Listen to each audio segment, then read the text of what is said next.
नाफरमान की कहानी। एक छोटे से गांव में बिलाल नाम का एक युवक रहता था। बचपन से ही बिलाल में आज्ञाकारी होने की बजाय अपनी मर्जी चलाने का जज्बा था। अपने माता पिता की सलाह और गांव के बुजुर्गों की सीख को वह अक्सर अनदेखा कर देता था। स्कूल में भी उसकी शरारती हरकतों की वजह से उसे कई बार दंड भुगतना पड़ा और अध्यापक भी उसके असंयम से निराश हो जाते थे। उसके माता पिता ने कई बार उसे सही राह पर लाने की कोशिश की। उन्होंने प्रेम और समझदारी से उसकी गलती सुधारने की कोशिश की, कभी कभी थोड़ी सख्त भी हो गए।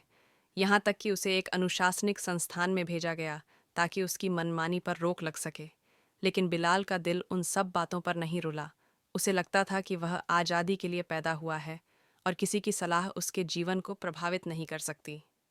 एक दिन गांव के किनारे स्थित एक पुराने पेड़ के पास बिलाल अपनी तंदुरुस्ती के सिलसिले में आया।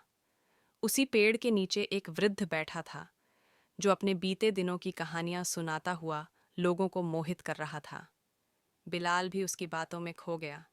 वृद्ध ने बताया कि कभी एक भव्य वृक्ष था जो तूफान के सामने कभी झुका नहीं करता था, लेकिन जब एक भयंकर तूफान आया तो अपनी अड़ियलता के कारण वह झुकते झुकते टूट गया। वृद्ध ने गंभीर स्वर में कहा, जिद और आज्ञा न मानने की आदत इंसान को तबाही के कगार पर ले जाती है। इन शब्दों ने बिलाल के दिल को गहरा झकझोर दिया। उस दिन के बाद बिलाल ने सोचा कि शायद उसकी इस अनसुनी आदत ने उसे नुकसान पहुंचाया है। धीरे धीरे उसने अपने माता पिता की बातों को गंभीरता से सुनना शुरू किया, अध्यापकों की सलाह पर गौर किया और गांव के बुजुर्गों का सम्मान करना सीखा। उसके आचरण में सुधार एक रात में नहीं आया, लेकिन समय के साथ साथ उसके व्यवहार में सकारात्मक बदलाव देखने को मिला। अब वह न केवल एक स्वतंत्र और मुक्त विचारों वाला युवक बन चुका था, बल्कि जिम्मेदार और समझदार भी हो गया था। बिलाल की यह परिवर्तन यात्रा गांव के अन्य युवाओं के लिए एक प्रेरणा बन गई।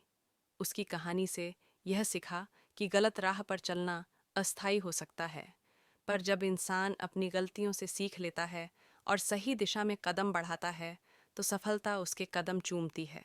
आज भी बिलाल गांव के बच्चों को यह कहानियां सुनाता है कि जीवन में सबसे बड़ी ताकत अपनी भूलों से सबक लेने और उन्हें सुधारने में निहित है। इस प्रकार अनदेखी आज्ञाकारी प्रवृत्ति का अंत सही चुनाव और आत्मनिरीक्षण से ही संभव है। बिलाल की कहानी हम सभी को यह याद दिलाती है कि जीवन में बदलाव की राह कठिन हो सकती है, परंतु यदि मन में सुधार की चाह हो तो कोई भी व्यक्ति अपनी राह बदल सकता है।